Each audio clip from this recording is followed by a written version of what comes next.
नमस्कार दोस्तों, कथा वाचन में आप सभी का स्वागत है।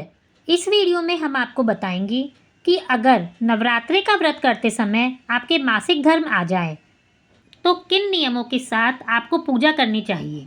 जल्दी ही नवरात्रे शुरू होने वाले हैं। नवरात्रे के 9 दिन बहुत ही ज़्यादा पावन होते हैं। इन दिनों में सभी लोग श्रद्धा भाव से माता रानी के लिए 9 दिन का व्रत करते हैं। खास तौर पर महिलाएं माता की आराधना बड़े ही श्रद्धा भाव से करती हैं और अपने घर में कलश और ज्योति की स्थापना करती हैं। पूरे 9 दिनों तक दुर्गा सप्तशती का पाठ होता है और माता की आरती भी सुबह और शाम की जाती है। इन 9 दिनों में हम सभी माँ के 9 स्वरूपों की पूजा करते हैं। लेकिन इन दिनों में महिलाओं के लिए एक सबसे बड़ी चिंता का विषय ये होता है कि यदि नवरात्रि के व्रत और पूजन के दौरान उनके पीरियड शुरू हो जाएं तो क्या करना चाहिए। ऐसे में क्या सावधानी बरतें जिससे कि पूजन की पवित्रता बनी रहे। आइए जानते हैं। महिलाओं का मासिक चक्र 25 से 28 दिन का होता है और सभी महिलाओं को अपने पीरियड्स की डेट का पहले से ही अनुमान होता है। यदि ऐसे में आपको लगता है कि इन 9 दिनों के बीच में आपके पीरियड्स की डेट पड़ सकती है तो आप पहले से ही सचेत होकर पूरे 9 दिनों का उपवास ना करें। यदि आप उपवास करना ही चाहती हैं तो पहले और आखिरी दिन के नवरात्रि का उपवास कर लें। इसके अलावा यदि नवरात्रि शुरू होने से पहले ही आपके मासिक धर्म शुरू हो जाते हैं तो आप नवरात्रि का उपवास ना करें।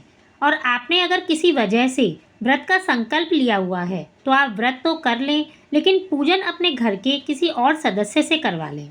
अगर आप शादीशुदा हैं तो आप अपने पति से भी पूजन करवा सकती हैं।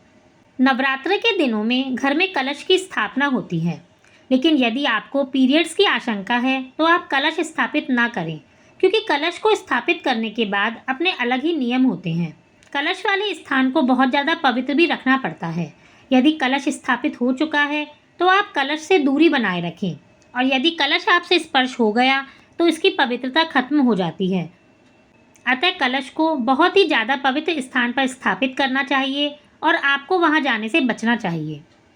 पीरियड्स के दौरान आपको माता के लिए भोग भी नहीं बनाना चाहिए। ऐसे समय में बनाया हुआ भोग माँ के द्वारा स्वीकार्य नहीं होता। यहाँ तक कि माता के लिए भोग भी आप किसी और से बनवाएं और घर के किसी अन्य सदस्य से ही माता की भोग और आरती करवाएं। यदि आपने पहला व्रत कर लिया है और आपको बीच में पीरियड शुरू हो गए हैं तब भी आपको आखिरी व्रत अवश्य रखना चाहिए। जिस समय मासिक धर्म खत्म हो जाए उसके बाद नहाकर साफ वस्त्र पहनकर माँ भगवती का पूजन करें। यदि आप नियमित रूप से माँ को लौंग का जोड़ा चढ़ाती हैं और पीरियड्स की वजह से ऐसा नहीं कर पाई हैं तो पीरियड्स खत्म होने के बाद एक साथ लौंग के उतने ही जोड़े चढ़ा दें जितने दिन आपके छूटे हैं। यदि आप नियमित रूप से दुर्गा सप्तशती का पाठ करती आई हैं और बीच में आपको पीरियड्स शुरू हो गए हैं तो आप ये पाठ अपने मोबाइल पर पढ़ सकती हैं, जिससे आपके पाठ खंडित ना हो। यदि पढ़ नहीं पा रही हैं तो आप मोबाइल पर इसे सुन भी सकती हैं। इससे भी आपको पाठ पढ़ने के जैसा ही फल प्राप्त होगा। दुर्गा सप्तशती का पाठ करने और सुनने से ही आपको व्रत का पूरा फल प्राप्त होगा। दोस्तों, मासिक धर्म एक आम प्रक्रिया है जिससे हम सभी बच तो नहीं सकते, लेकिन यहाँ बताए गए नियमों का पालन करके पीरियड्स के दौरान भी माँ का पूजन बड़े श्रद्धा भाव से कर सकते हैं। अगर आपको यह वीडियो पसंद आए तो प्लीज़ इसे लाइक, शेयर, सब्सक्राइब करना ना भूलें।